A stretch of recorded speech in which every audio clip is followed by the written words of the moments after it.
Welcome into the Illinicast. I'm Austin Berkland alongside Sunny Verma, and we have a great guest for you for this episode. It is Tim Sinclair, the public address announcer of the Fighting Illini, Chicago Bears, Chicago Bulls, and the Chicago Fire, alongside some cool one-offs throughout the year as well. And he's also in video games. He was in NBA 2K as the public address announcer of the Chicago Bulls. So Tim Sinclair, welcome in. Thanks for having me, guys. I appreciate it. Sorry for all the words for your intro, but I think you covered most of it. That's impressive. I think I might have missed one. Did I say Chicago Fire in there? Yeah, you mentioned that in there, I think. All right, that's good. That's good. Wanted to Sometimes cover I don't all even the remember. bases. It's really fun. I mean, Tim. Now that we listed the Bears, we did the Bulls, we did the Illini basketball team, the Fire. Like, what did you do to piss the Blackhawks off? Well, they've had a guy sitting in that chair for a very long time who's very well respected, and he has it for as long as he wants it. So Gene Honda and I know each other well, and he does the White Sox and the Blackhawks, and I believe DePaul basketball, and I do a bunch of the others there in Chicago. No, thank you. Thanks for coming on today. You know, it's a pleasure. We wanted to call this an off-season episode, but nowadays with this whole transfer portal, there's really no such thing as an off-season episode. So at least for the next half hour to 40 minutes, where Austin and I are looking forward to not talking about what the rumors are of the newest guy that's going to be wearing an Illinois uniform. So I wanted to start with you because I'm not going to lie. You know, I've always found your story fascinating because I hope it's fair to say it's not really a traditional career that you kind of think about. Sure. So I wanted to ask you, like, basically, like, what was your journey to be at where you were now? Like, at what age did you realize, hey, this is something I can kind of do for a very long time? Yeah, honestly, it was a complete accident. I thought for sure I was going to be an architect.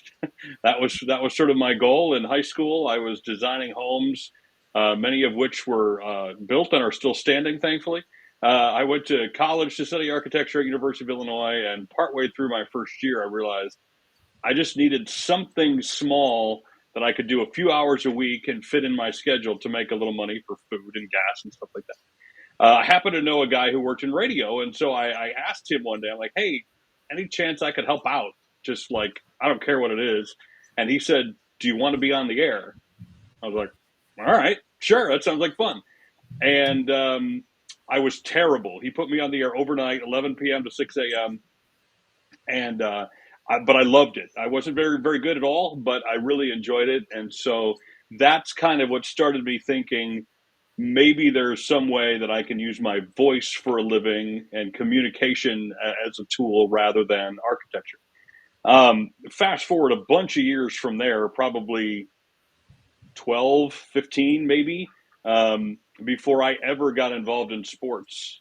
They were making the transition at Illinois and from Jim Shepard to what would be Mike Cation at Illinois basketball. But while they were quote unquote looking for someone, I had a friend mention, "Hey, you should apply for that. You love sports. You got a good voice. You talk for a living now." And so I did, but they didn't get back to me for well over a year. It was like they're like, "Yeah, all right, we'll set that off to the side." And I mean, I'd made up a tape. I didn't have anything I could send them of work I'd actually done other than radio stuff. And they gave me a shot at Illinois baseball. And I was bad at that too, but again, loved it. And that kind of really began the way for me to take communication, which I loved, and sports, which I loved, and merge them together. But at the time, I was doing those jobs for like, $35 and a pretzel. There was it was just for fun. I was like, oh, I can go to an event tonight and watch a game, and it was cool. But I never expected it would be a career. And I think to give a long answer to a short question, it was really 2011 when the Cubs were looking for a new PA guy, and they decided to do this big YouTube contest. Nobody ever done that really before. They're like, any fan who wants to do this, submit an application and a video, post it on YouTube. And for our radio show, we're like, oh, that'd be kind of a fun bit of me applying to do this. So that's what we did. And long story short, I got second out of 3,000. And So I didn't get the job, obviously, but I did get a whole lot of confidence and kind of the belief that maybe I could do this at a higher level. And slowly but surely that came to pass, but it took a good long time. Now, what is the biggest challenge in calling games? I know you do various different sports, but what is the overall biggest challenge as a PA announcer? Um, I mean, I think the easy answer would be to say pronouncing names right. But in the grand scheme of things, that's not really that hard if you're doing your homework. Um, Sometimes it's asking the players themselves. Sometimes it's asking sports information directors or PR people. Sometimes they have pronunciation guides online, or you can listen to other videos on YouTube and try to figure it out. So, in the grand scheme of things, that's not that difficult. I think the hardest part is probably saying the right thing in the right way at the right time. Um, People think it's just talking, and I guess at a very base level it is. But in reality, I need to be reflecting what the crowd's feeling in any given moment. And that's harder to do genuinely and transparently than most people think. And so I would say that, like, in the middle of a 30-point blowout, can I still do my job in a way that's believable and not cringy and not corny, not over the top, but also not degrading to the team? And can I, if we're hitting a shot, let's say at the buzzer to win the game, can I also do my job in a way that's not cringy, not over the top, but is reflective of what just happened? And I think that reading the room, so to speak, is probably the part that most people don't get. Um, from even guys and girls who do PA for a living, I don't need to be on 11 all the time. I don't need to have the same inflection, the same volume, the same energy every time something happens, because not everything's the same. In fact, few things are. And so that's probably where I would say it's the most difficult. Just to Now, circle look, back. Oh, go ahead. follow up to that. When you're calling the game, you probably have some spotters helping you out, but looking at the live reads, the different things you got to do during a game, do you have a producer in your ear telling you when to do these things, or how does that script formulate even out of the game action? It really depends on what sport it is and what level it's at. If it's an Illinois basketball game, I have Joey next to me sort of telling me when to start and when to stop and when to say stuff during the timeouts. During the game, I'm on my own. And for basketball and soccer, I don't have a spotter. For football, I do have a spotter to do at Bears games. Um, but there is a director who's sort of handling what's happening on the field or on the court when the game is not being played. Now, that ramps up pretty dramatically for All-Star Weekend, for example, or the Big Ten championship game. Now you have two or three directors who are talking to you at the same time. One is doing in stadium, one's doing TV, and the other's doing all the technical stuff of lights and cameras and booms and fireworks and stuff. So you're hearing all of that at the same time. So it depends, but there's always at least one person who's sort of in charge of who's going where when, and I fall into that sort of chain in some way, shape, or form in every event I do. I'm still fascinated. Like, even with your last answer, you're talking about, how baseball's different, football's different, basketball's different. In as brief as you want, as long as you want. Like, how did you stumble across like all these different opportunities to now be at the point where you're the announcer for, what was it, 4 or 5 teams? Like, who contacted you first, and then you went where? Like, how did this whole process work out? Early on, I was just trying to work as much as I could. Whenever I speak to groups about how to get into the business, one of the steps is availability. And what I tell them is, if someone calls you to work, do it.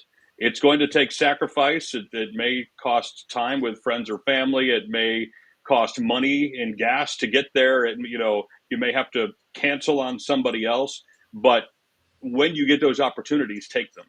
And so early on, it was Illinois asking me to do different things. It's like, oh, he did wrestling. He could probably do gymnastics or swimming and diving or whatever. But then once I realized there are more opportunities outside of just University of Illinois, I put a Google search out for public address gigs and jobs. And so every week I would get an email. And if there was anything that was posted about a public address job, some of them were relevant, some of them weren't, I would see it, and I would see it first. And so I could, if it was something I was interested in that was in my area or that I was willing to drive to, I could respond and send somebody an email and say, hey, I'm available. I would love to help or be a part of what you're doing. After the Cubs thing, the Fire, like 2 years later, did a very similar contest. And I applied for that one and won that.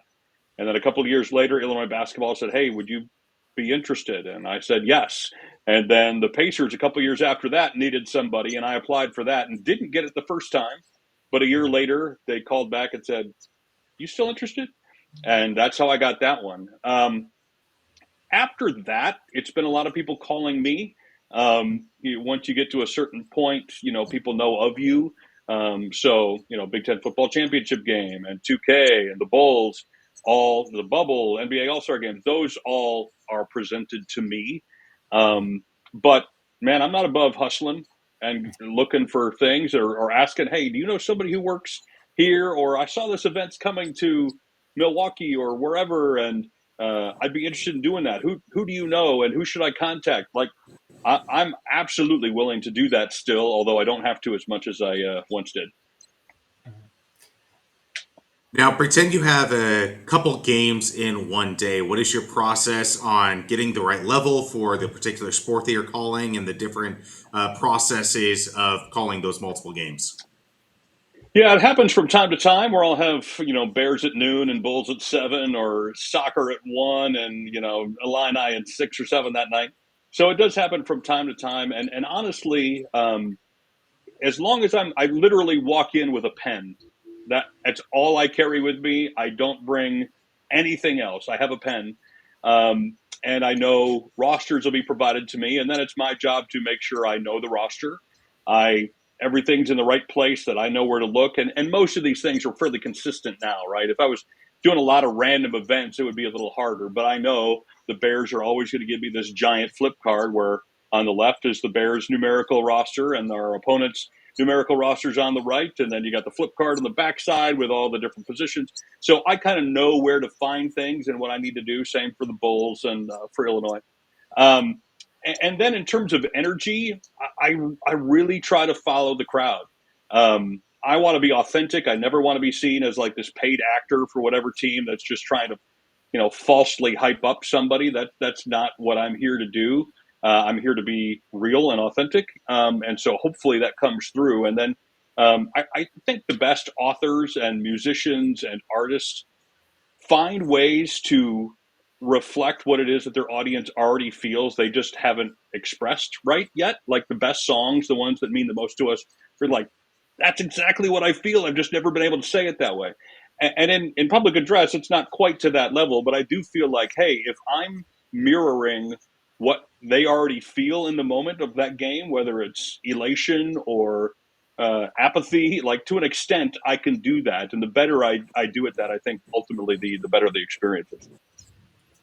Do you ever stress out about your commute?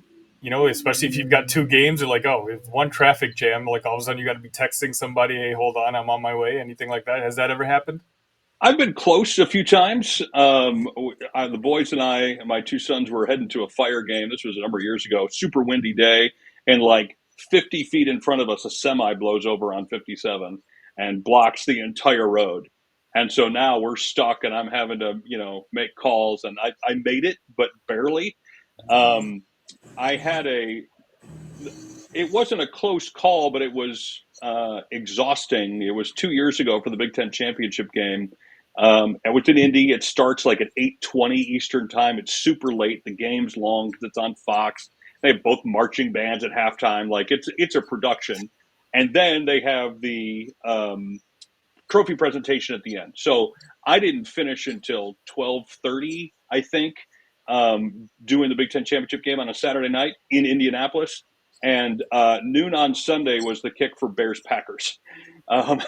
So I got in a car, drove 3 hours to Chicago, rolled in at 4:30 in the morning, slept for an hour and a half, and then got up, showered, changed, and went over to Soldier Field and did that game. So every once in a while, it's a lot, but again, first world problems. If you told 15-year-old Tim that I was going to get to go to those events, much less work them in the same weekend, I would tell you yes 1,000 of 1,000 times. So, is there a particular sport that maybe as a kid you just enjoyed more that comes more easier to you?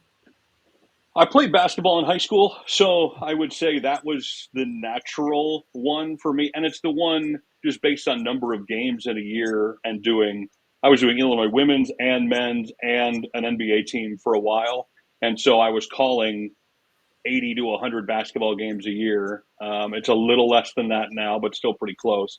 So it's probably the one that comes easiest. Football's just hard by its very nature because you're farther away. There's more people on the field.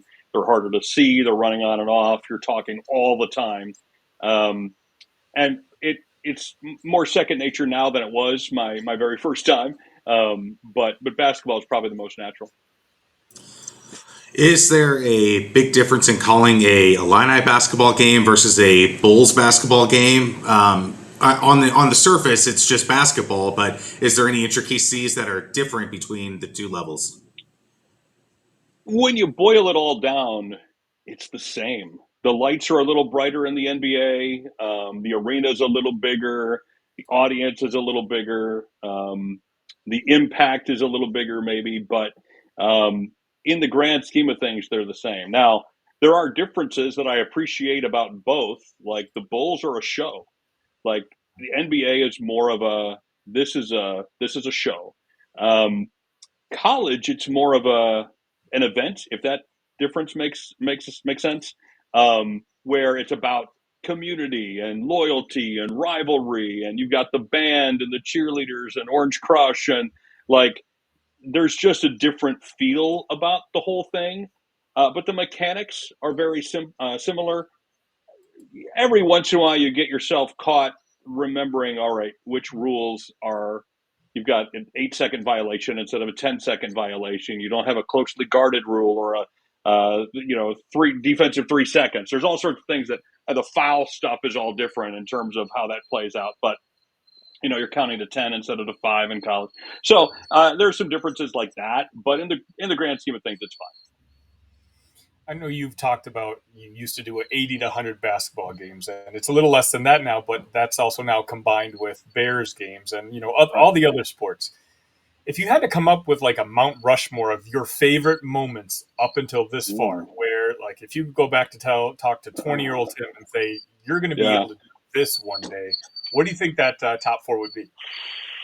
Wow, that's a great question. I would say, sorry, my dog is deciding to be noisy. Hey, come here. We're dog friendly for the show, so that's good. Okay. Well, he's good most of the time. First, I would put the 2022 NBA All-Star Game. That was the League 75th anniversary, where they introduced all 75 of the greatest players of all time. All the living ones were there, of course. Yeah. And so it was just me on TNT for half an hour introducing guys. And that, I don't think there's probably been a bigger collective event for the NBA maybe ever. And maybe not again until the 100th. So that was pretty special. I got to introduce Michael Jordan and Kareem Abdul-Jabbar and, everybody in between. And, TNT was just like, here's the mic, go. So that was both for me professionally and for the league as a whole. I think that was probably number one. In terms of just an incredible game, in 2016, Copa America was in Chicago for a bunch of games, and Argentina played, so that meant Messi was there, and he had been hurt and didn't play for the first 60 minutes of the game, and all of a sudden he checks in at the 60th minute, And of course, the place goes crazy, and I get to introduce him. And in the next 25 minutes, he scores 3 goals. And it was one of the craziest things I've ever seen in my life. It was just so good. And the place, of course, was up for grabs. And you just could tell you were watching and, in my case, calling one of the greatest soccer players ever. So that would be number 2. Um, the Big Ten championship, that when Illinois beat Iowa on our home court last game of the season, after a couple of things happened earlier in the day with Nebraska and somebody else, that was pretty cool. Court storm and the confetti, and you earned a share of the Big Ten championship. I'd put that up there. And then, man, all the All-Stars are great. I don't want to choose another one of those. Sure. The experience doing the State Farm commercial, that isn't exactly public address, but it was because of that. And so getting to be behind the scenes for that, and 2K both, like being in the game or on TV is one thing, but getting to see behind the scenes how that all goes together, those are some memories that I never expected to make doing this gig, and I've gotten to, and they're right up there as well.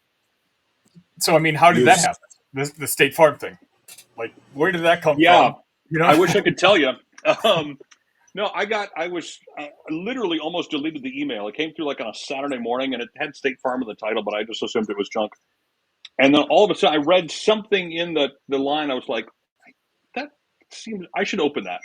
And I opened it, and they're basically like, hey, and it had an attachment, and it's like, we created this thing for you and Benny. Here's the storyboard. Can you be in Los Angeles on Tuesday? This is Saturday morning. I'm like, I guess. We were closing on the house I'm sitting in right now on Tuesday. So I'm like, well, if I sign a power of attorney, then yeah, I can be gone. So I flew out Monday. We shot for 6 or 7 hours on Tuesday in a LA suburb, and it was every bit of Hollywood. Everything you would imagine the backstage of a movie would be, that was what this was.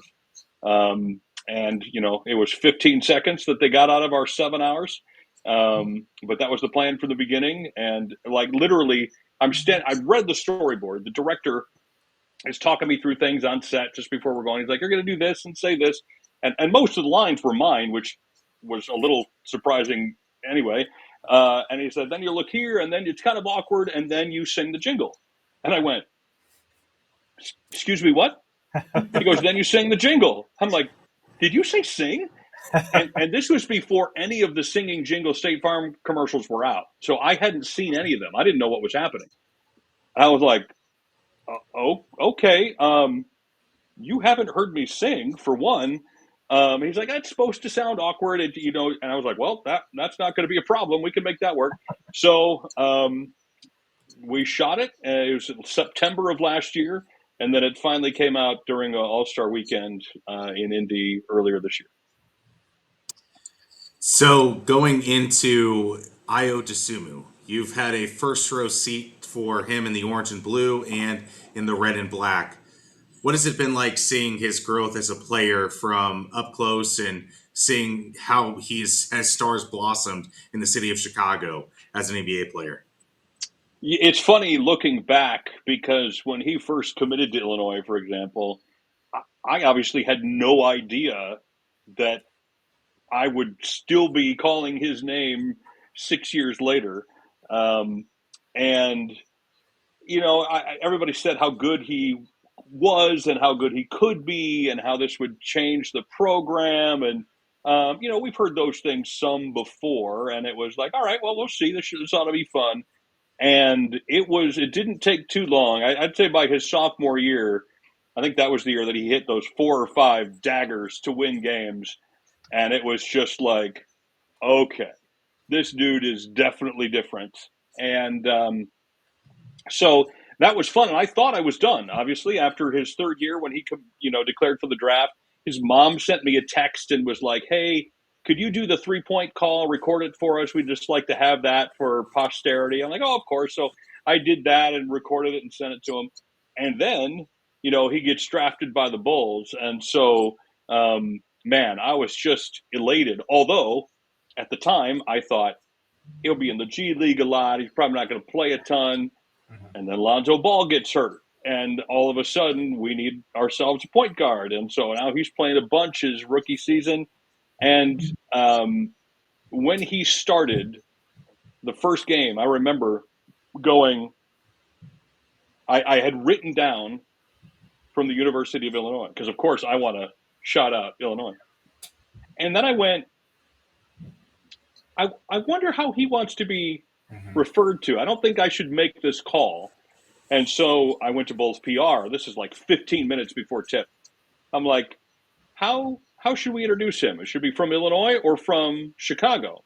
And they're like, great question, we'll ask. And for those who don't know, Derrick Rose, of course, was from Chicago. That's how he was introduced. Super big deal.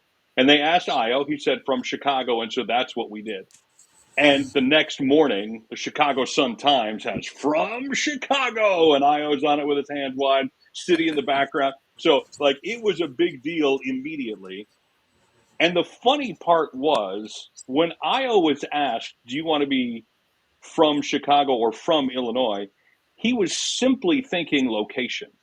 He was not thinking University of Illinois or City of Chicago. He was like, well, I'm from Chicago. That's more specific. Let's go with Chicago. And so he said Chicago, not even, it wasn't like, hey, I want to be like Derrick Rose and we want to do that. He was just like, the city or the state, we'll do the city. And that's what he said, and that's what we went with. And now, we're stuck with it now. And, people love it. And I think he and his family love it too. And so I know it's another long answer to a short question, but it has been a really cool journey. And I'm so glad he re-signed even after a down second year. And this past season, he did Ayo things where he was clear he was working on his shot. It was clear he was working on getting to the basket and not getting his layups blocked. And he has been incredible. It's been so much fun. Quick one for you. What is the toughest name that you've ever had to pronounce? Nancy Panayotopoulos Andritopoulou. She played for Illinois women's basketball for a while. It's hyphenated last name. The last part of after the hyphen wouldn't fit on the jersey. And I think it's technically Anastasia and then the full last name. So, but she was Nancy Panayotopoulos Andritopoulou, and that's probably, she redshirted the first year, thankfully, and then tore her ACL or something. It was out the second year. So I had 2 full years to practice the name before I actually had to say it, which was wonderful. There's been some others, but hers based, those Greek names are rough, and hers definitely takes the cake. All right. Let me see. So, okay, now, Tim, you're working on a new venture with sports cards. Can you tell us a little bit about that? Yeah, as a kid, I don't know about you guys, but I was into sports cards and collected baseball cards primarily. Basketball and football weren't nearly as popular when I was a kid. And then literally had forgotten about them for decades. And during the pandemic, the hobby started to come back a little bit. And my 2 sons, I have 2 teenage boys, kind of started getting interested in cards again and brought me along with them. And all of a sudden, now the 3 of us are in like knee deep with this stuff. We love cards and collecting our favorite players and buying and selling. And so it's just been a hobby of ours for quite a while. Well, earlier this year, the Stadium Network, which is based in the United Center, a lot of people don't know that. I didn't know that, honestly, until recently. Yeah. All their studios are there. They said they were going to be starting a show about sports cards and collectibles and asked if I wanted to be a part of it. They knew I'd had TV experience. They knew I was obviously working in sports and loved the hobby. And so they said, you want to be a part of what we're doing? I said, sure. And so essentially I'm kind of a reporter, I guess you could put it that way, doing feature pieces from card shows, card shops with athletes who are collectors, and just trying to tell some of the stories within the hobby. And it's on Stadium Network. You can get on the app, watchstadium.com, and it's at 1:30 Central Time on Mondays. And just getting started. We're like 2 or 3 episodes in. So it's a work in progress, but it's been a lot of fun. I can't wait to watch it. Tim Sinclair, announcer of the Illini, Bulls, Bears, Fire, NBA 2K, random college basketball games. Remember, like a good neighbor, Sinclair is there if you need an announcer. There we go. Like Tim, thank you so much for your time, and can't wait to hear your voice whenever I'm watching any sporting event, basically. I appreciate it, guys. Thanks for having me on, and we'll do it again soon. Thank you, That Tim. was Tim Sinclair of the Bulls, Bears, Fire, and Illini, and much, much more. This has been the Illinicast with Austin Berkland and Sonny Verma.